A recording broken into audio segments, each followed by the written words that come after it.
Gabon, il est 13h.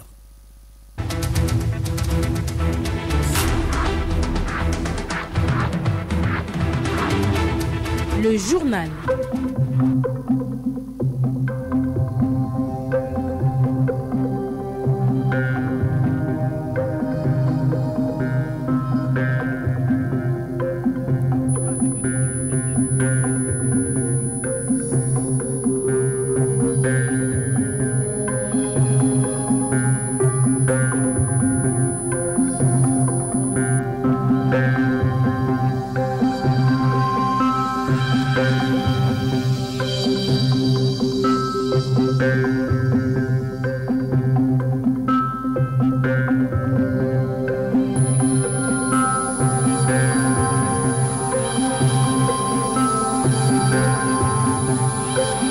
Mesdames, Messieurs, les titres du journal de 13h, flambée de cas de contamination au coronavirus au Gabon. Le gouvernement renforce les mesures sécuritaires et appelle à la mobilisation nationale. Plus d'une centaine de dénoncés de bar à la caisse. Ils perçoivent une aide de l'État dans le cadre des mesures d'accompagnement de lutte contre le coronavirus au Gabon. Nomination des sénateurs par le chef de l'État fait grand bruit à Libreville. Les personnes handicapées sollicitent une représentation dans les 15 annoncés. Enfin, en sport, on parle de la Coupe africaine de football. Bongili Sport s'impose à la maison 1-0 face à Salitas du Burkina Faso.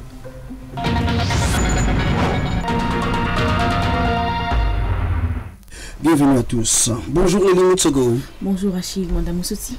Le ministre de la Santé face à la presse cet après-midi à Libreville. Guy-Patrick Obiandon pourrait échanger sur les chiffres et le comportement tant des opérateurs économiques que des religieux visités en compagnie de son collègue de la Défense, Michael Moussa Adamou, le week-end écoulé. Les membres du gouvernement prévoient des sanctions face aux personnes qui ne respectent pas les gestes barrières. D'ailleurs, près de 3000 cas ont été enregistrés depuis décembre 2020. Cette tendance haussière commande au gouvernement de prendre un certain nombre de mesures, notamment les mesures initiales qui ont été prises dès l'apparition du cas zéro le 12 mars 2020. Des mesures qui ont valu au Gabon les satisfecit des instances médicales internationales, toutes choses contredites par le relâchement observé par les populations qui a entraîné ce taux élevé des contaminations. Le gouvernement a été instruit de prendre des mesures pour remédier à cette situation. On écoute à ce propos Lambert Noël Matin, propos recueillis par Issa Stéphane. Il ne s'agit pas d'un confinement au sens premier tel que nous l'avons vécu en mars et avril de 2020. Il s'agit des restrictions de circulation et que les résidents du Grand Libreville pourraient circuler librement, mais pour aller au-delà, il leur faut, comme en mars et en avril 2020, des autorisations spéciales, des dérogations. Entendu que pour ce qui est de l'approvisionnement en produits vivriers, gaziers, pharmaceutiques et autres, là aussi, mon collègue du commerce l'a dit, il y a des sauf-conduits pour pouvoir circuler. Les mesures de protection édictées par le gouvernement sont-elles les meilleures? Il n'y en a pas d'autres. Ces mesures ont fait leur preuve et qu'en novembre, nous avons eu le satisfecit des instances médicales internationales.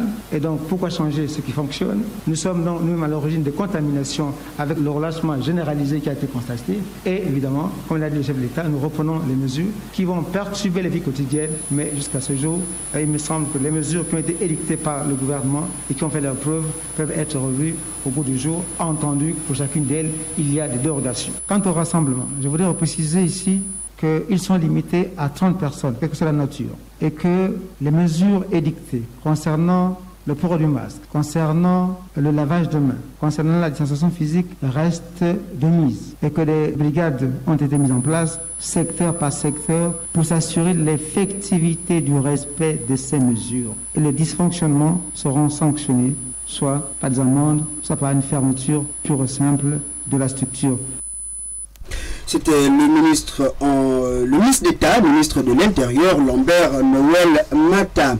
Les personnels des services essentiels pourront circuler librement dans le Grand Libreville, mais qu'est-ce qu'on entend par service essentiel? Voici les explications du ministre en charge du Travail, Madeleine Baird, dans les propos recueillis par Issa Stéphane. Les services essentiels, ce sont les administrations et les entreprises dont les prestations sont indispensables au fonctionnement régulier et ininterrompu des services de l'État et des entreprises et à la vie économique sociale de la nation, c'est-à-dire ceux dont les activités exigent de travailler pendant l'heure de couvre-feu. Les services et les personnels des forces de défense et de sécurité, les services et personnels des services nécessaires au fonctionnement régulier et ininterrompu de l'administration et qui de la mise en œuvre des mesures contre la Covid, et bien évidemment des secteurs comme la santé, la communication, l'énergie, ce qui concourt au maintien ininterrompu des activités et des services de l'État. Il y a aussi les services et personnels dont les activités relèvent notamment la fourniture d'électricité et d'approvisionnement en eau potable, téléphonie fixe et mobile, contrôle de la navigation aérienne, terrestre, maritime et ferroviaire, activités médicales et hospitalières, sécurité et gardiennage, ramassage des ordures, manutention terrestre, portuaire, ferroviaire et maritime, transport et fret aérien, maritime, terrestre et ferroviaire, exploitation, production, transport, stockage de distribution et hydrocarbures, activités amont et aval, personnel en rotation sur site, exploitation et transport des produits miniers, exploitation et transport des produits forestiers, exploitation et production agricole, élevage et pêche, banque et établissement de crédit, production alimentaire et de boissons, grande distribution et vente des produits alimentaires et manutention boulangerie, vente de produits pharmaceutiques, entreprise de pompes funèbres, service de l'information actualité. Ces services-là font partie des dérogations à la limitation de déplacement de 18h à 5h du matin. Il s'agit donc du travail de nuit uniquement. On parle également de la lutte contre la Covid-19 dans le Wolontem. Le gouverneur de la 9e province vient de boucler sa tournée de sensibilisation des populations. Jules Djeké a invité ses administrés à respecter les gestes barrières. Le point avec notre correspondant à Oyem, Firmin et les Bienmesui. C'est en effet tenant compte de la préoccupante situation sanitaire due au Covid-19 dans sa nouvelle variante et face aux nouvelles mesures de riposte préconisées par les plus hautes autorités et pour faire face à l'incivisme grandissant observé chez les populations à qui la notification des sanctions s'imposait, le gouverneur de province a donc initié une tournée d'inspection et de sensibilisation générale. Accompagné d'une imposante délégation, le dépositaire légal de l'autorité de l'État Jules Djeké s'est d'abord rendu dans le département d'Untem au poste de surveillance frontalier nord et bord à l'est et à Meyoutié à l'ouest, vitrine internationale avec le Cameroun et la Guinée équatoriale, puis dans le Wolontem avant de se retrouver dans le Kano, poste de surveillance épidémiologique sud situé au regroupement Viefé. La dite mission a pris fin dans le département du Wolo au poste de Médin, deuxième front transfrontalier sud-ouest avec la Guinée équatoriale. Que peut-on retenir de ces périples? Jules Djeké. Le virus ne parle pas de nous, il ne parle pas de nos foyers, mais il parle du voyage. Mais comme nous sommes dans une province frontalière, c'est pour dire que la pandémie est à nos portes. Province frontalière, par définition, province à risque. On dit dans mon métier que la pédagogie, c'est la répétition. Mais dans le domaine qui nous concerne, la sensibilisation également, c'est la répétition. Tout en félicitant l'équipe de riposte pour le travail abattu quotidiennement depuis le début de la crise au Gabon et dans la province du Wolontem en particulier, Jules Djeké, en ses qualités de président du COPIL provincial, a tout de même marqué son inquiétude, notamment sur le non-port des bavettes, le non-respect de la distanciation sociale, bref, autant de désengagements susceptibles d'accroître d'éventuels foyers communautaires, a-t-il indiqué. Jules Djeké invite pour la circonstance les populations au ressaisissement avant de les renvoyer à l'application du triptyque de la stratégie de la riposte, je cite, dépister, isoler, traiter. En ligne d'Oyem, pour Radio Gabon, la référence, Firmin et les Bienmesui. Merci Firmin et les Bienmesui. Lutte contre la Covid-19, les tenanciers de bar perçoivent depuis ce matin au Trésor public à Libreville l'aide de l'État, une aide qui s'inscrit dans le cadre de l'accompagnement des opérateurs économiques. Ahmed Ryan Ziengi. C'est l'une des annonces fortes de cette conférence de presse gouvernementale. Les stratégies pour freiner la propagation de la Covid-19 dans les espaces commerciaux avaient conduit le gouvernement à procéder à la fermeture de certains d'entre eux, parmi lesquels les débits de boissons. Une stratégie jugée contraignante puisqu'elle mettait à mal certains ménages qui ne vivaient que de ces activités. Le chef de l'État, dont l'ambition est de ne laisser aucun Gabonais au bord de la route, a donc instruit en janvier dernier la mise en place par le ministère des PME d'un guichet spécial sur les débits de boissons, chargé entre autres d'enregistrer et d'accompagner accompagner les opérateurs économiques impactés par cette décision. Hugues Badinga Madia, ministre du Commerce, des petites et moyennes entreprises et de l'industrie. Les tenanciers des structures qui ont vu leur dossier clairement validé pourront récupérer leur chèque dès le lundi 15 février 2021 à la Direction générale des PME, c'est-à-dire le lieu où le guichet a effectué son travail. L'attente a certes été longue, mais l'accouchement a bel et bien eu lieu, comme le dit l'adage populaire. Ce 15 février, uniquement les dossiers formels bénéficieront de l'aide de l'État. Hugues Badinga Madia. Sur l'ensemble des 333 dossiers enregistrés, nous avons pu enregistrer 197 dossiers complets, soit 59%. Le reste des dossiers étant incomplets parce que évoluant dans l'informel. Cette conférence de presse a également été l'occasion pour le ministre du Commerce d'inciter les acteurs du secteur exerçant toujours dans l'informel à se formaliser afin de bénéficier des politiques publiques et de l'aide de l'État. 15 février 2020, la date du jour marque la célébration de la journée internationale du cancer de l'enfant. C'est pour mieux faire connaître cette réalité et promouvoir les actions de prévention, mais aussi les soins et la recherche. Claudette Eoré sur les contours de cette célébration mondiale. La journée internationale du cancer de l'enfant est organisée le 15 février depuis son lancement en 2002. Son objectif est d'informer et de sensibiliser le grand public au cancer de l'enfant ainsi que de récolter des dons pour la recherche dans ce domaine. En effet, selon le Centre international de recherche sur le cancer, 300 000 enfants et adolescents sont touchés par cette gangrène chaque année dans le monde. Très peu célébrés, certains États manifestent leur soutien à l'endroit des enfants cancéreux. En France, par exemple, depuis 2014, un colloque est organisé à Paris en présence de personnalités du domaine politique, médical et pharmaceutique afin de sensibiliser et d'informer l'opinion sur la dangerosité de cette maladie. Ainsi, un ruban de sensibilisation de couleur dorée a été choisi pour représenter le symbole du cancer de l'enfant. Ce ruban est cependant moins connu que le ruban rose représentant la conscience du cancer du sein ou encore le ruban rouge représentant la conscience du sida. Si par faute de statistiques, les chiffres sont mal connus en Afrique, le cancer de l'enfant constitue néanmoins un enjeu majeur dans nos pays, pour reprendre le professeur Jacqueline Godet, présidente de la Ligue contre le cancer, qui pense que les cancers chez l'enfant restent encore aujourd'hui souvent synonymes d'isolement et de rupture du lien social et scolaire. Il faut la mise en œuvre des solutions concrètes pour aider les enfants et leurs familles avant, pendant et après la maladie. Précisons que le cancer de l'enfant est la deuxième cause de mortalité dans les pays développés.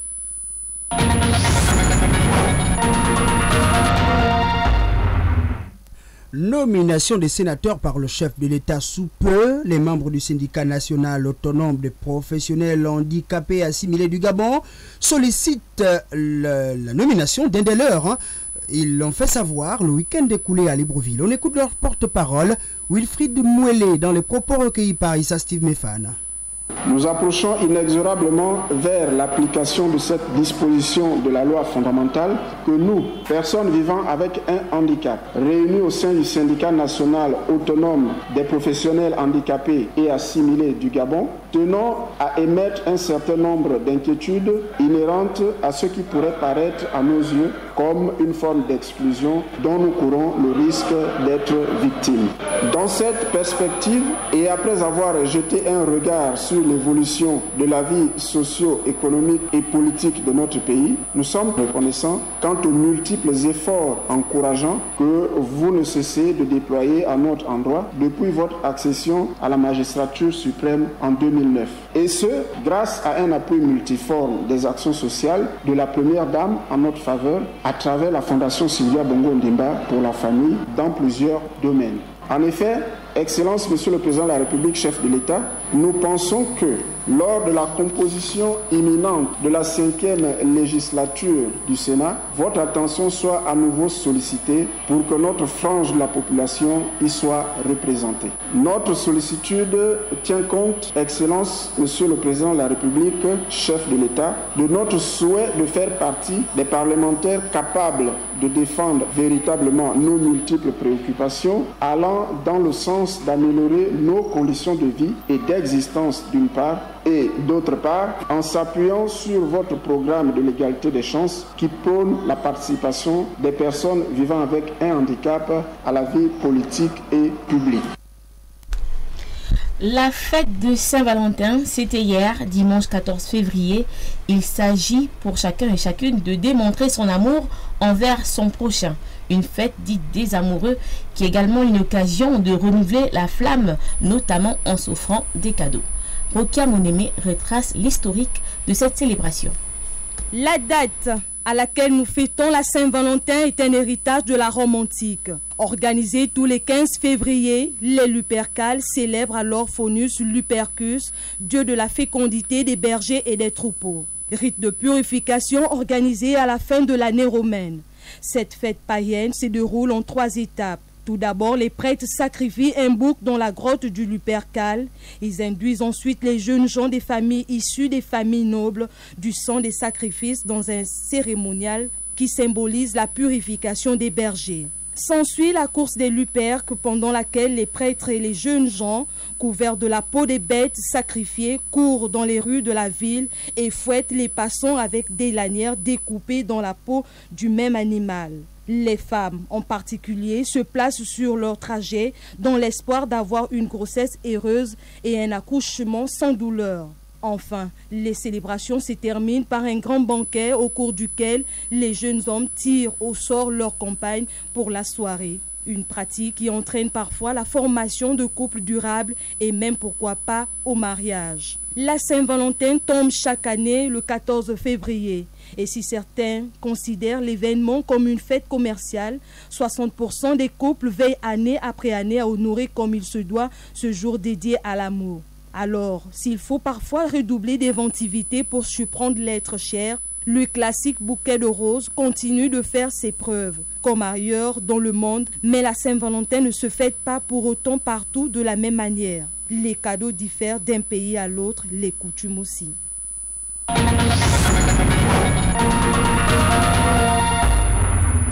Deux nouvelles à l'international avec vous, Caroline Assoumumbe. Bonjour. Bonjour Achille. D'abord, le sommet du G5 qui débute aujourd'hui à N'Djamena.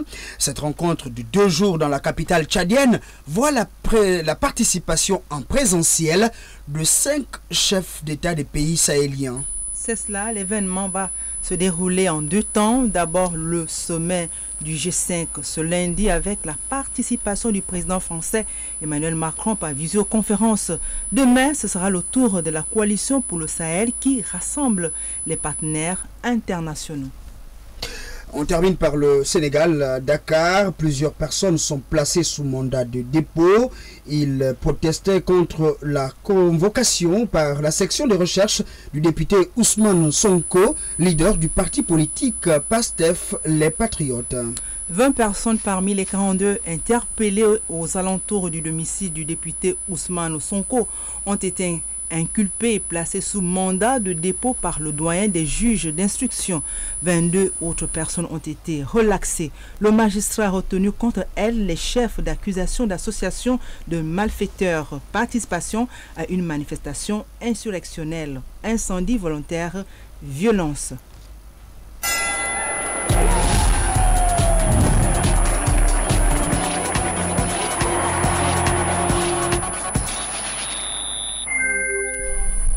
À présent, la page des sports avec Chivarol Mekui.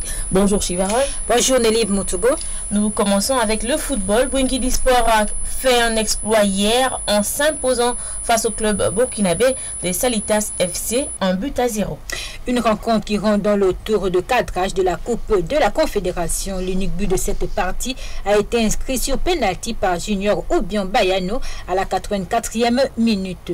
Le plus dur reste à faire pour l'unique représentant du Gabon dimanche prochain à Ouagadougou.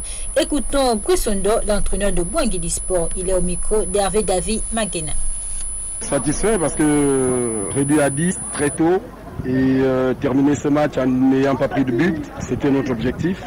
Maintenant, je pense que le mérite revient aux garçons qui ont su faire le dos rond. Et après, maintenant, il est question pour nous de penser déjà au match de samedi, qui ne sera pas facile. On a gagné ici, mais il faut aller chercher maintenant la qualification au Burkina. Il fallait d'abord amener les garçons au calme sur le plan émotionnel. Et après, voilà, on s'est dit, si on ne pouvait plus gagner ce match, il fallait surtout pas le perdre. Et puis, les garçons aussi réagir sur le plan tactique surtout. Et on a encore été, comme toujours, en difficulté par le manque de compétition. Mais bravo aux garçons qui ont fait preuve de mental. Malgré la défaite de son équipe face à Boinguidi Sport, Yacouba Ouedraogo, le président de Salitas FC, croit à la qualification de son équipe dimanche prochain au stade du 4 août de Ouagadougou. Nous l'écoutons. Mes attaquants étaient très maladroits et c'est des joueurs qui ont pris vraiment cette équipe-là. J'allais gérer, mais je pense qu'au match retour, on va vraiment se mettre au sérieux pour nous qualifier. Dimanche prochain, je pense qu'il faut qu'ils préparent vraiment un cargo pour ramasser les buts. En France, on disputait la 25e journée de la Ligue 1. Saint-Etienne a retrouvé le sourire hier grâce à sa victoire sur Rennes 2-0. Denis Bouanga a été décisif. L'attaquant des Panthères a inscrit le premier but de son équipe à la 27e minute. C'est son 4e but en Ligue 1 cette saison. Bouanga est en confiance. Il a été joint au téléphone depuis Saint-Etienne par Hervé David Maguena. On se le devait de rebondir après cette dérive à Sochaux. Voilà, on a entamé la première période de bonne qualité et on a eu ce but qui nous a délivré un petit peu. Ouais, franchement, ça m'a fait vraiment du bien. Voilà, je pense que j'ai fait un match assez complet. Après, je sais qu'il y a des choses à corriger. Et bon, voilà, j'ai mis ce but qui m'a fait vraiment tant du bien. Et voilà, collectivement, on a été très très bon sur ce match-là. C'est ça, on a joué les contres à fond, on a joué les opportunités qu'on avait. Malheureusement, il y a des actions où on a mal joué. Mais bon, voilà, ce deuxième but d'Arnaud nous fait vraiment du bien. Ouais, c'est ça, c'est l'efficacité qui nous manquait, tout simplement. On tire beaucoup, mais on cadre pas. Là, je pense que le ratio est un peu meilleur que les matchs précédents. Donc voilà, je pense que ce qui nous manquait, c'est l'efficacité, tout simplement. C'est ça, ouais, à ma femme et à ma mère aussi qui me regardait. C'est ça, le cœur, pour ma fille, pour mon fils et pour toute ma famille. En première ligue, le capitaine des Panthères Pierre-Emerick Aubameyang a inscrit un triplé face à Leeds. Arsenal s'est imposé 4-2. Aubameyang compte désormais 8 buts en championnat. Enfin, la CAN de moins de 20 ans a débuté hier. Dans le groupe A, la Mauritanie, pays hôte, s'est incliné 1-0 devant le Cameroun. L'Ouganda et le Mozambique s'affrontent ce lundi dans l'autre rencontre de ce groupe A. C'est avec les nouvelles de Chivarol Mekinkulu que se referme le journal, mais avant le rappel des titres.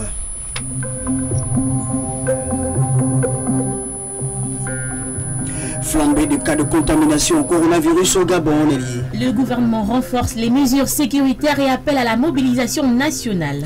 Plus d'une centaine de tenanciers de bar à la caisse. Ils perçoivent une aide de l'État dans le cadre des mesures d'accompagnement de lutte contre le coronavirus au Gabon. Nomination du sénateur par le chef de l'État fait grand bruit à Libreville. Les personnes handicapées sollicitent une représentation dans les 15 annoncés.